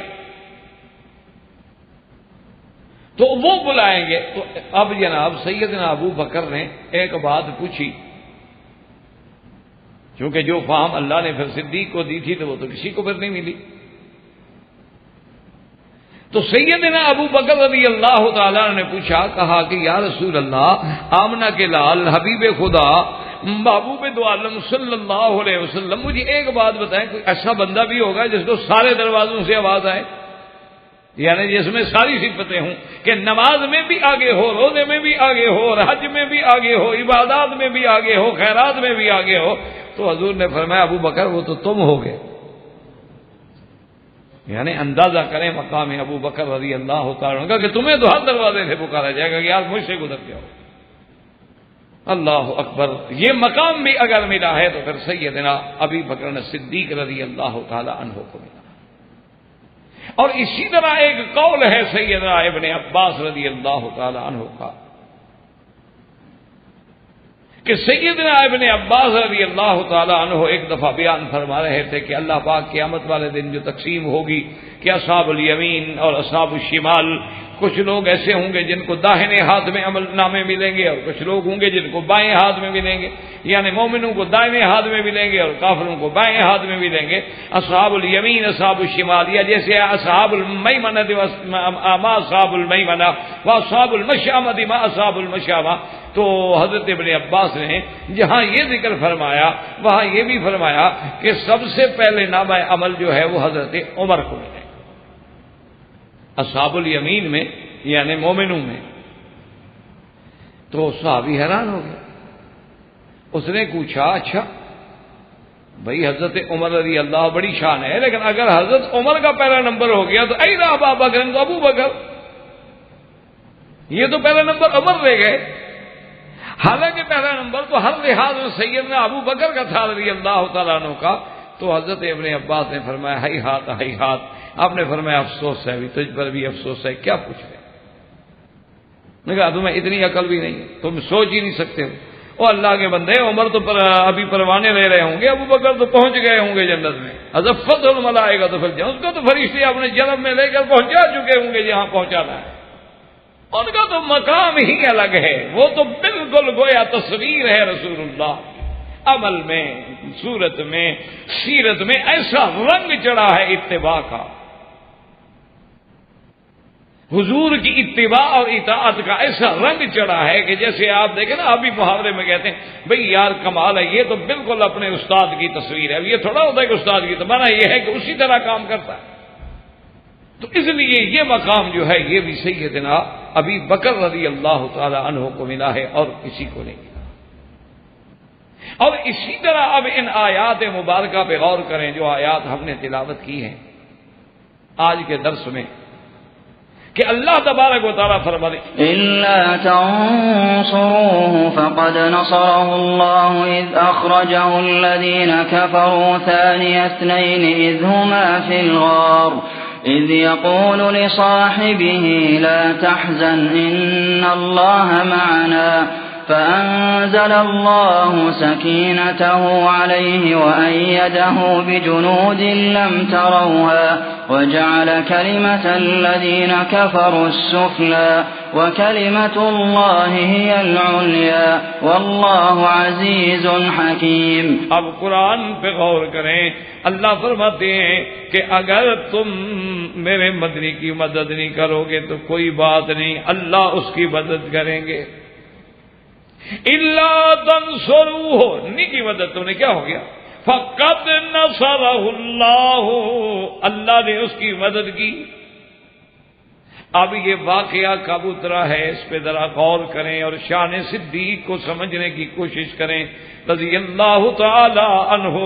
یاد رکھو صرف دعوے کرنے سے کچھ نہیں ہوتا, اپنے آپ کو لاکھ سنی کہو, لاکھ اپنے ساتھ ٹائٹل لگاؤ, لیکن اہل سنت والجماعت کی سب سے بڑی علامت یہ ہے کہ اگر حضور کے بعد ان کے دل میں حب الشیخین نہیں ہے تو وہ اہل سنت بننے کے قابل نہیں ہے. علامت ہے اہل سنت کی کہ میرے مدنی کے بعد سب سے زیادہ پیار کرنے والے ہوں ابی بکر عمر رضی اللہ تعالی عنہ. اور یاد رکھو کہ جب شیخین صحابہ میں بات کی جائے تو ابو بکر و عمر مراد ہوتے ہیں, اور اگر محدثین میں بات کی جائے تو پھر امام بخاری اور امام مسلم مراد ہوتے ہیں. ہر دور میں الگ مقام آئے گا, صحابہ کا اپنا مقام ہے, تابعین کا اپنا مقام ہے, تبع تابعین کا اپنا مقام ہے. اور اسی طرح جب حبران کہا جاتا ہے تو مراد جیسے کہ حبر المفسرین حضرت ابن عباس تھے, آخری دور میں حبران کا مرتبہ ملا شیخ الاسلام ابن تیمیہ اور ابن القیم رحمہم اللہ کو, کہ اللہ نے ان کو بھی علم دیا. اللہ سب پہ کروڑ رحمت ہے. مشکل میرا عزیز یہ ہوتی ہے, دعا کر اللہ ہمیں تعصبات کی اور حسد کی, بغض کی اور عناد کے جھنجھٹوں سے نکال. بس یہ دعا کیا کرو, کیونکہ جب آدمی کو تعصب آ جائے نا دلوں کے اندر پھر کچھ سمجھ نہیں, پھر کچھ بھی سمجھ نہیں آتا. اب دیکھو نا آدمی کہہ دے جی علماء فرماتے ہیں, وہ کہہ دیکھو جی کیا مطلب علماء, کون علماء, اعتراض جو کرنا ہے. حالانکہ یہ قاعدہ ہوتا ہے کہ قرآن کا مسئلہ ہو اور بات صحابہ کی ہو تو علماء سے مراد کون ہے؟ وہ صحابہ جنہوں نے قرآن پاک کی تفسیر میں, تحفیظ میں, تجوید میں, قرات میں خدمت کی ہے. صاف کھلی بات. اب سب صحابہ تو قاری القرآن نہیں تھے, قرآن پڑھا کسی نے یاد, کسی نے پورا, کسی نے یاد کیا, لیکن آپ نے فرمایا اقرأکم ابی, کہ سب سے زیادہ قرآن پڑھنے والے ابی ابن کعب ہیں. ایک دن حضور نے بلا کے فرمایا ابی مجھے اللہ نے حکم دیا ہے کہ سورۃ البینہ میں تیرے اوپر پڑھوں. ابی رونے لگ گئے, کہا میرے محبوب اللہ نے میرا نام لیا ہے. ہاں اللہ نے تیرا نام لے کے کہا. تو اب قرآن کے کام کرنے میں ابی ابن کعب ہیں، زید ابن ثابت ہیں، تفسیر میں ابن عباس ہیں، خلفائے راشدین ہیں. اسی طرح جب وہاں علماء کا مراد ہوگی تو ان کی مراد ہوگی جو صحابہ میں قرآن کے زیادہ عالم ہیں. اور اگر حدیث کی بات ہوگی تو پھر عبداللہ ابن مسعود ہیں، حضرت ابی ہریرہ ہیں، ابی موسیٰ اشعری ہیں، معاذ ابن جبل ہیں. وہ صحابہ جنہوں نے ساری زندگی حدیث کا کام کیا ہے وہ مراد ہوں گے ہمیشہ یاد. پھر طبقات آئیں گے، صحابہ کے بعد پھر بعد کا دور آئے گا. قتادہ ہیں، علقمہ ہیں، اکرمہ ہیں، نخعی ہیں، سدئی ہیں، ضحاک ہیں. پھر ان کا مقام آئے گا تو پھر تابعین میں جب نام لیا جائے گا تو پھر وہ مراد ہوتے ہیں. یہ تو مصطلحات العلماء ہیں، یعنی جس میں کوئی چیز چھپی ہوئی نہیں ہوتی، لیکن دعا یہ کریں کہ اللہ ہمیں علم کی طرح نصیب فرما. اللہ اکبر. تو اب دیکھیں جناب اللہ تبارک و تعالیٰ کے قرآن پاک میں ذرا غور کر کے سمجھیں. اللہ فرماتے ہیں الا تنصروہ فقد نصرہ اللہ. یہ قصہ کون سا ہے؟ یہ قصہ ہے آپ سیرت النبی میں الحمدللہ ہجرت رسول اللہ صلی اللہ علیہ وسلم میں تفصیل سے سن چکے ہیں، لہذا اس کو دہرانے میں تو ضرورت ہی نہیں ہے. اور کسی کو سننا ہے تو پھر وہ جا کے کیسٹ میں سن سکتے ہیں. تو مختصر یہ ہے کہ جب حضور صلی اللہ علیہ وسلم ہجرت کے لیے آپ کو تیاری ہوئی تو حتیٰ کہ تفسیر حسن عسکری میں بھی یہ بات موجود ہے کہ انہوں نے بھی لکھا ان اللہ امرک ان تستصحب ابا بکر. اللہ پاک نے حکم دیا اپنے نبی کو کہ اپنے سفر میں ابو بکر کو ساتھ لو.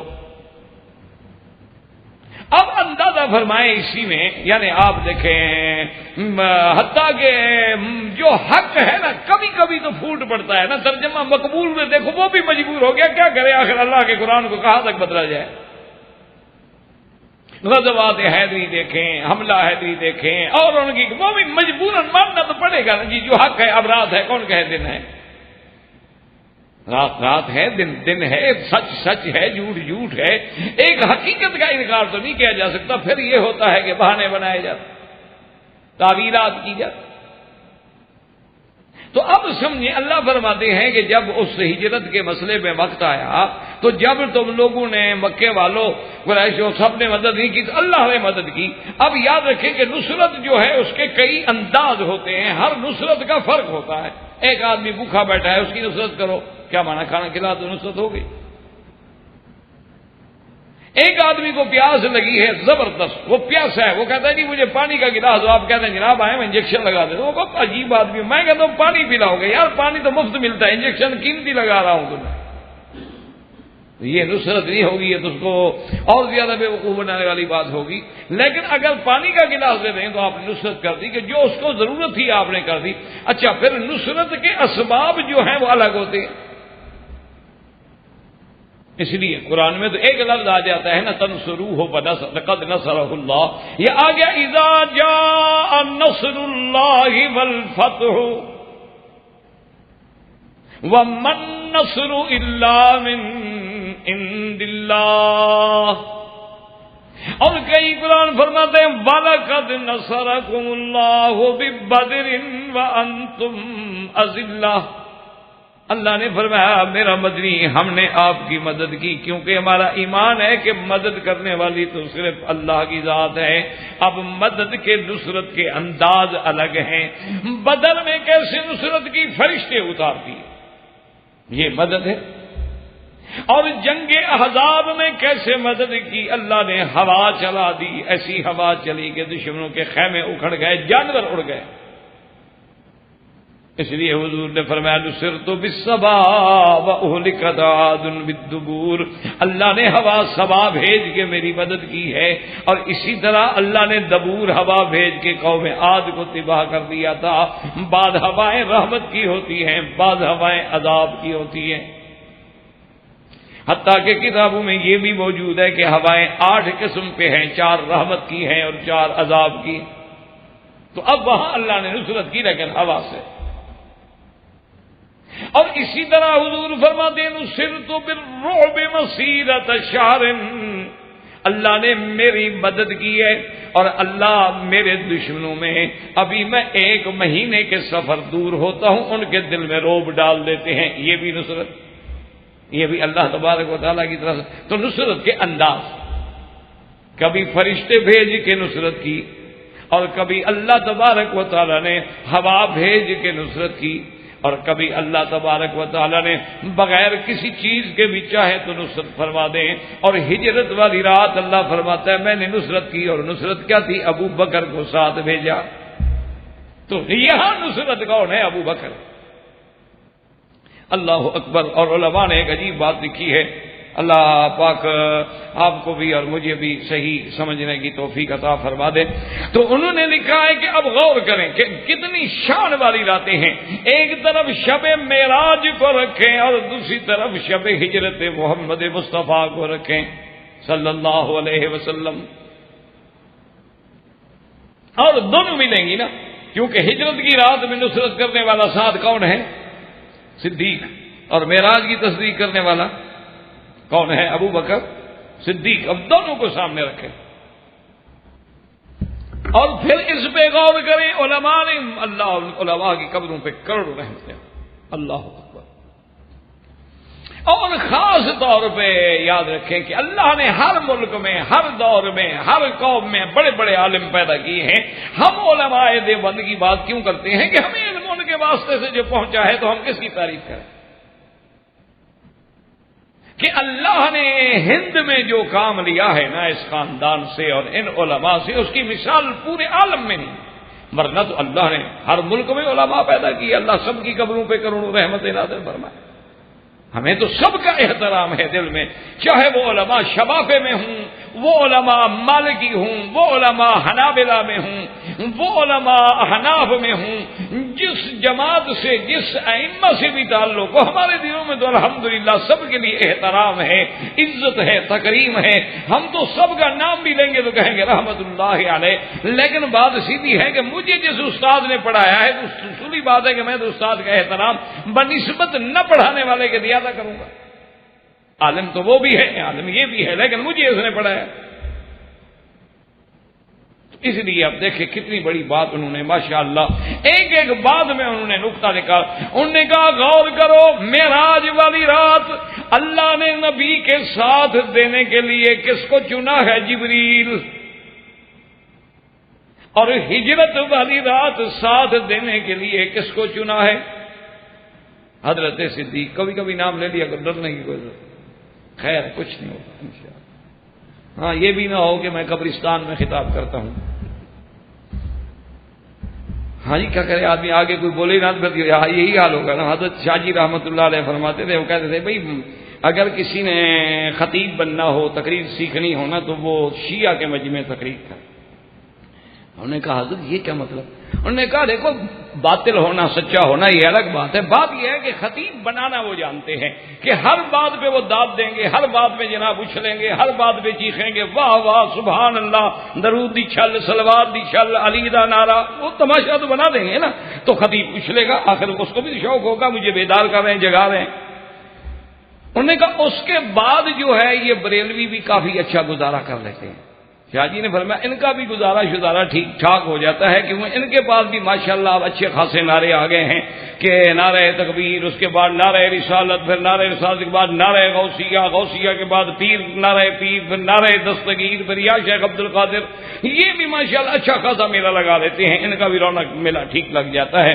انہوں نے کہا اس کے بعد دیوبندی بھی گزارا کر لیتے ہیں، چلو ہے تو ان کے پاس صرف نعرہ تکبیر، لیکن وہ کمی پوری کرنے کے لیے صداقت صدیق زندہ باد، عدالت فاروق زندہ باد، غنائے عثمان زندہ باد۔ انہوں نے کہا باقی سب سے بڑا مسئلہ یہ ہوتا ہے، یہ جو باقی ہمارے حضرات ہیں نا جو کسی امام کو بھی نہیں مانتے، ان کے پاس بیٹھو ہر چیز بدعت ہے تو وہاں کرے کیا؟ سبحان اللہ کا۔ انہوں نے کہا کیوں؟ یہ تو بدعت ہے، حضور نے کہا تھا۔ اور اگر نعرہ تکبیر کیا تو کہا پھر جلسے میں ڈارا، یہ تو بالکل غلط بات۔ جلسے میں اللہ اکبر کیوں کہا؟ اب اس کا کیا علاج کرو؟ دعا کرو اللہ انہیں بھی ہدایت۔ ہم تو الحمدللہ اللہ کا شکر ہے، اللہ نے ایسا، یہ بھی اس کا کرم ہے، ہم کیا ہیں کلنا خطاؤن خیر الخطائین التوابون، لیکن الحمدللہ ہمارے دلوں میں کسی کے لیے بغض نہیں، اللہ کا شکر، اللہ کا۔ ہم تو سب دین کا جو بھی کام کریں نا ایمان سے، مجھے تو اتنا خوشی ہوتی ہے، میں کہا تو یار دین کا کام تو کر رہا ہے نا. دیکھو نا، ایک کپڑے کی دکان آپ لگائیں، دوسری لگ جائے، تیسری لگ جائے، دکاندار خوش ہوتے ہیں، یار مارکیٹ تو بن رہی ہے نا. اور دنیا والا خوش ہو اور آپس میں دین والا اگر جلے تو پھر یہ تو دین کی بات نہ ہوئی. ان کو تو ہمیں خوش ہونا چاہیے. کوئی بھی کام کرتا ہے، کوئی صحابہ کی خدمت کر رہا ہے، کوئی اہل بیت کی خدمت کر رہا ہے، کوئی دین کی تبلیغ کر رہا ہے، کوئی کسی کو وضو سکھا رہا ہے، کوئی کسی کو قاعدہ نورانی پڑھا رہا ہے، کوئی کسی کو بخاری شریف پڑھا رہا ہے. اب یہ تو ناممکن ہے نا میرا بھائی، ساری دنیا بخاری شریف پڑھائے گی، کوئی قاعدے پڑھانے والا بھی تو ہوگا. ہمیں قاعدے پڑھانے والا سمجھ لیں. تو اس لیے بہرحال دعا کریں کہ اللہ تبارک و تعالیٰ. تو اب جناب ذرا غور کریں کہ لیلۃ المعراج میں ساتھ جانے والے کون ہیں؟ حضرت جبریل. اور ہجرت والی رات ساتھ جانے والا کون ہے؟ حضرت صدیق. اب ذرا تھوڑا سا غور کریں گے تو مسئلہ آگے حل ہو جائے گا. تمام فرشتوں میں افضل کون ہے؟ ذرا بات غور کریں. یہ ایسے نہیں کہ بھی ایسی بات کہہ دی گئی. تمام فرشتوں کا سردار کون ہے؟ جبرائیل. اس کے بعد ہے میکائیل. تو وہاں معراج میں فرشتوں کے سردار نے ساتھ دیا، تو ہجرت میں صحابہ کے سردار نے ساتھ دیا. وہ فرشتوں میں افضل تھا، اور میرا صدیق جو ہے وہ اصحاب رسول میں افضل تھا، رضی اللہ تعالی عنہ وارضاہ. اور اسی طرح اور آگے ذرا اسی بات کو ذرا دوسرے پہلو سے غور کریں کہ قیمتی چیز آپ اسی کو دیں گے نا جو امانت والا ہو. اللہ کی امانت معراج والی رات جبریل کو ملی اور ہجرت والی رات صدیق کو ملی. نہ جبریل کی امانت میں شبہ، نہ صدیق کی امانت میں شبہ. کیوں؟ جبریل کو ہم نے امین کہا یا اللہ نے کہا ہے؟ نزل به الروح الامین على قلبك لتكون من المنذرین بلسان عربی مبین. اور اسی طرح فرمایا اللہ تبارک و تعالیٰ نے کہ قرآن لے کے کون اترا جس کا لقب ہے الروح الامین. اور کس پہ قرآن لایا؟ الصادق الامین. لانے والا جبریل امین، آگے پڑھ کے سنانے والا محمد مدنی جو صادق بھی ہے امین بھی ہے. اور اسی طرح اللہ نے دوسرے مقام پہ بھی فرمایا کہ میرے مدنی کو جب قرآن پڑھانے کے لیے کون آتا ہے؟ فرمایا ذی قوت عند ذی العرش مکین مطاع ثم امین. ایسا فرشتہ جو عرش کے پاس رہنے والا، قوت والا، امانت والا، اور ایسا فرشتہ جو سب کا سردار ہے جس کی اطاعت کی جاتی ہے، اور ایسا فرشتہ جو امانت والا ہے. اب شان دیکھیں کہ میرے محبوب نے بھی فرما دیا تھا وزیرا یا فی السماء جبرائیل و میکائیل و وزیرا یا فی الارض ابی بکر و عمر. فرمایا میرے دو وزیر آسمانوں میں ہیں، وہ جبریل میکائیل ہے، اور زمین میں ابی بکر و عمر ہے. اب معراج والی رات وہ وزیر ہے، وہ امین فی السماء ہے اور افضل فی الملائکہ ہے. اور یہاں جبریل علیہ السلام کے بجائے ہجرت والی رات حضرت صدیق ہے. اللہ اکبر. اچھا، اب اسی معراج اور ہجرت والی رات میں مزید ذرا غور کرو کہ معراج والی رات اللہ کے حکم سے آنے والا جبریل ہے. حضور کے دروازے پہ جبریل آئے، انہوں نے حکم دیا کہ اللہ نے حکم دیا ہے معراج کا. ذرا تھوڑا غور کریں گے تو انشاءاللہ مقام صدیق سمجھ آئے گا. دعا کرو اللہ ہمیں مقام صدیق نصیب فرمائے، حب صدیق نصیب فرمائے، حب اصحاب رسول نصیب فرمائے، اہل بیت نصیب فرمائے، اولیاء علماء کی محبت نصیب فرمائے، ائمہ فقہا کی محبت نصیب فرمائے. اللہ بے ادبوں سے بچائے. اب ذرا غور کریں اس پہ کہ آنے والا کون ہے؟ جبریل. حکم لانے والا معراج والی رات جبریل نبی کے دروازے پہ آیا، اور ہجرت والی رات نبی صدیق کے دروازے پہ آیا. یعنی اندازہ کریں نا کہ وہاں تو جبریل آیا ہے نا، جبریل نبی کے دروازے پہ آیا، اور ہجرت کی رات نبی صدیق کے دروازے پہ کھڑا ہے. ابو بکر حاضر یا رسول اللہ. فرمایا بات کرنی ہے، ذرا گھر والوں کو ادھر ادھر کر دو، بچوں کو علیحدہ، بڑی خاص بات ہے. تو حضرت ابو بکر ہنس پڑے، کہا یا رسول اللہ مالی و ولدی فداءک یا رسول اللہ، میرا مال میری اولاد سب آپ پہ قربان ہے، یہ ابو بکر کا گھرانہ ہے، کھل کے بات کریں، کسی سے ڈرنے کی ضرورت نہیں ہے، یہ تو گھرانہ ہی رازدار نبوت ہے، یہ تو گھرانہ ہی وفادار نبوت ہے، صدیق کا بیٹا ہو یا بیٹی ہو محمد مدنی کے غدار نہیں ہو سکتے۔ یہ مقام ملا ہے تو پھر صدیق کو ملا اور کسی کو نہیں، کسی کا باپ کافر ہے، کسی کا بیٹا کافر ہے، یہ تو ابو بکر کا مقام ہے نا کہ ابا بھی مسلمان، اماں بھی مسلمان، بیٹے بھی مسلمان، بیٹیاں بھی مسلمان۔